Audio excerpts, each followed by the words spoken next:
the morning after.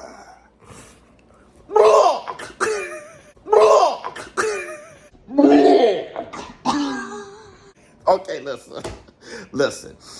I've been seeing this photo circulate of Errol the True Spence sitting next to Roy Jones Jr., one of my favorite fighter of all time, literally. Okay, so listen, I got the scoop.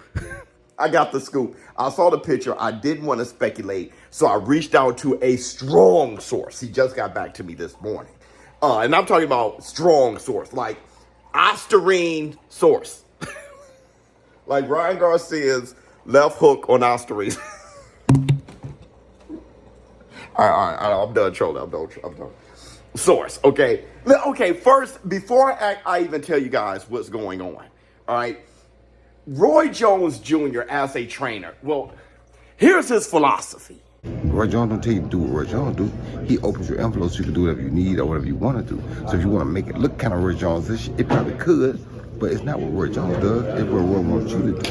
When I do my love to you, My life has been waiting for your love. and my arms have been waiting for your love to arrive. My heart has been waiting, my soul anticipating your love. Your love, your love. Spence, don't do it. Listen, okay, look. My source told me that he's not training with Roy Jones Jr. He actually saying that he's just window shopping, okay? Looking for the perfect trainer for his next fight, or who's going to be his trainer from here on out. Errol the True Spence actually has a list of trainers that he's looking at. Roy Jones Jr., he went to see what he was all about, okay? My thing is, I don't think they're going to be a team, but just in case, Errol, don't do it, bro. Don't, listen. You versus Terrence Crawford with Jazz. But if Roy Jones Jr. in your corner, you're going to sleep. And I'm talking about night, bruh. That is such a bad combination, at least in my opinion. Okay, if I heard Ben Whitaker, Hayas por ganar. El tiempo dice quién se quedará a tu lado y quién dará la vuelta para nunca regresar. new trainer was Roy Jones Jr., I'd be like, we're looking at a future pound-for-pound fighter.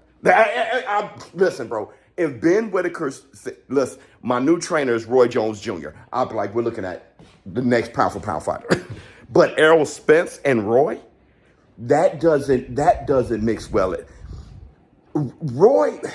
Errol Spence with, now I understand, he has the walk you down, straightforward style that's been working, but to go to that next level and just to add those extra wrinkles, he needs somebody who's, good with footwork, and I'm talking about setting traps with your feet and all those things and giving angles. I get that, and that's the black George August, a little bit of cream. Joseph Parker, actually too much cream. Look how heavy my hand was on this cream. At this point, this is not coffee. This is like a vanilla shaker. Yeah, wasn't thinking. Okay, look. All right, let me lean back on you. That's disgusting. I need to make a new cup. Jeez, see, that's what happens when you're trying to make coffee in the dark and time. Okay, look.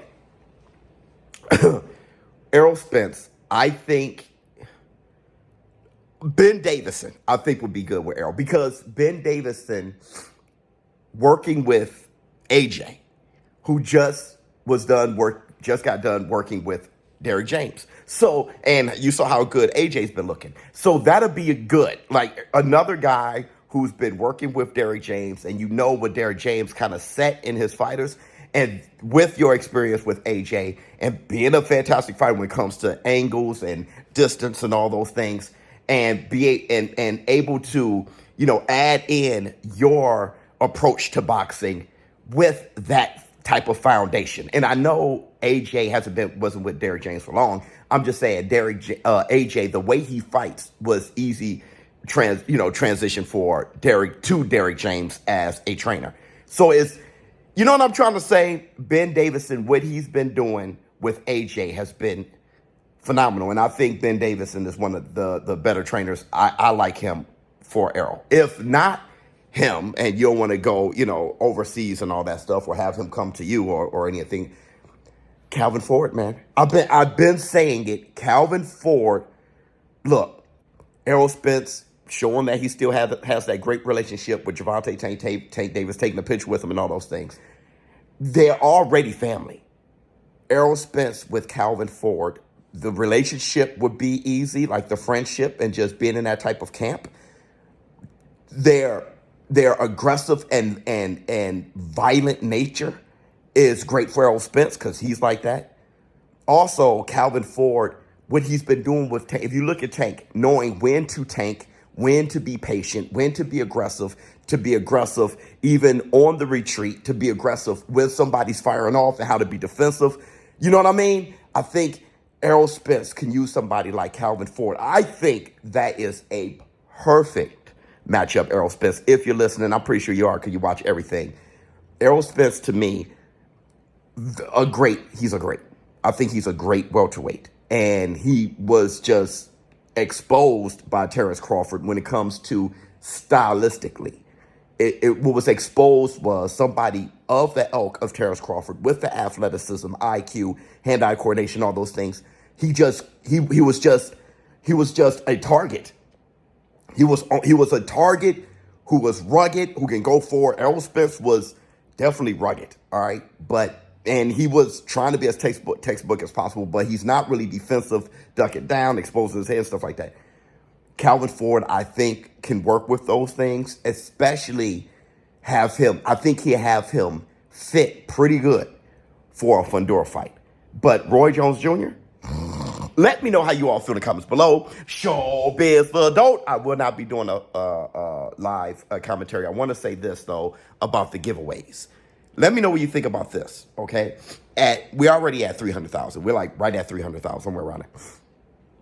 What do you think about me giving away $20,000 at 350,000 subscribers, $30,000 at 400,000 subscribers, and $50,000 at 500,000 subscribers? What do you think about that? Okay, and all of that is sponsored by Charles Edward Cheese. Let me know if you're more excited about that since we're already at 300,000. All right, I'm out.